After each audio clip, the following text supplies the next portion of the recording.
వల్ల చాలా health benefits ఉందండి. న్యాచురల్ మష్రూమ్ ఇది 2-3 డేస్ వర్షం పడింది కదా, సో ఇది దొరికింది. పావు కేజీ 200 రూపాయలు. నీట్గా వాష్ చేసుకొని కట్ చేసుకోవాలి. ఫాస్ట్గా కూర అయిపోవాలంటే కట్ చేసుకున్న మష్రూమ్ ఒక బౌల్లో వేసుకొని వాటర్ ఒక గ్లాస్ వేసుకొని దాంట్లో కొంచెం పసుపు వేసుకొని బాయిల్ చేయాలి. 10 మినిట్స్ బాయిల్ అయిపోతుంది కదా, స్టవ్ ఆఫ్ చేసేయాలి. ఒక కడాయిలో నూనె వేసుకొని జీలకర్ర, కరివేపాకు, పచ్చిమిర్చి వేసుకోవాలి.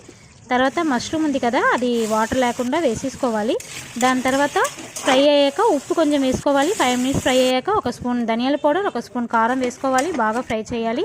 గ్రీన్ పీస్ ఉంది కాబట్టి నేను వేసుకున్నానండి. తర్వాత ఇప్పుడు ఒక ఆనియన్, ఒక టమాటో, వెల్లుల్లిపాయి, అల్లం కొంచెం, జీలకర్ర, దాని తర్వాత కొత్తిమీర స్టెమ్స్ ఉంది కదా అదంతా వేసేసుకున్నాను. కరివేపాకు 20 లీవ్స్, జీడిపప్పు 10 పీసెస్ వేసుకొని మిక్సీ చేసేసుకున్నాను. తర్వాత మష్రూమ్ ఉంది కదా దాంట్లో వేసేసుకున్నాను. హాఫ్ స్పూన్ గరం మసాలా వేసుకొని మష్రూమ్ ఉడకబెట్టిన వాటర్ ఉంది కదా అది వేసేసాను. 10 మినిట్స్లో అయిపోయిందండి కూర. చపాతీ